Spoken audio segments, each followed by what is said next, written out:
होइन राजावादीहरू कसको पनि न्युज आइरहेको थियो संसद विघटनको स्वागत गरेका छन् हुँदैन राजावादीलाई किन संसद चाहियो होइन र उहाँको यो कदमले संविधानको सर्वोच्चतामाथि नै निर्मम प्रहार भयो कानुनी राज्यको धज्जी उडाउनु भयो एउटा प्रधानमन्त्रीले मुलुकको हित हेर्छ कि आफ्नो हित हेर्छ त आफ्नो मात्रै हित हेर्छ भने त्यो गुटको प्रधानमन्त्री भयो त्यो मुलुकको प्रधानमन्त्री भएन तर उहाँले जुन बाटो जान खोजिरहनु भएको छ जस्ता जस्ता राजनीतिक शक्तिहरूसँग एलायन्स गर्न खोजिरहनु भएको छ होइन यो सबै कुराले के देखाउँछ भने उहाँ चुनाव गर्नका निम्ति यो गर्नुभएको छैन जसले पछाडिबाट ब्याकअप गरे ती मानिसहरूले केपी ओलीलाई वैशाख 17 र 27 मा पुग्नै दिँदैनन् नि त्यो कता सङ्केत गर्न खोज्नु भएको बिस्तारै बुझिँदै जान्छ त्यो अहिले नै सबै कुरा त सिनमा बाहिर देखिया छैन कुनै एउटा भारतीय कूटनीतिक व्यक्तिले हाई लेभल कूटनीतिक व्यक्तिले भन्नुभएको छ नि त श्याम शरण चीनले चाहिँ नै नेकपाको एकतातिर नै बल गर्यो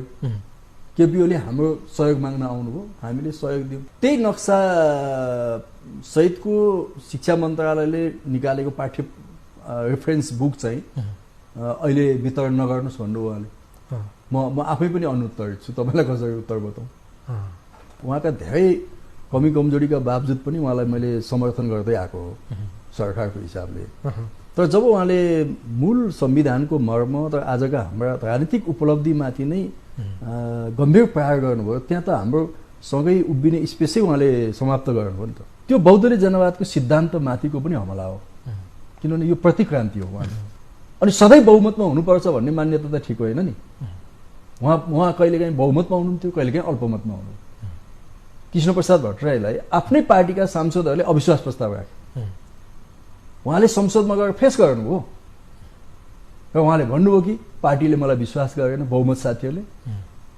अब म यहाँ बसिरहनु हुँदैन अब म छोड्छु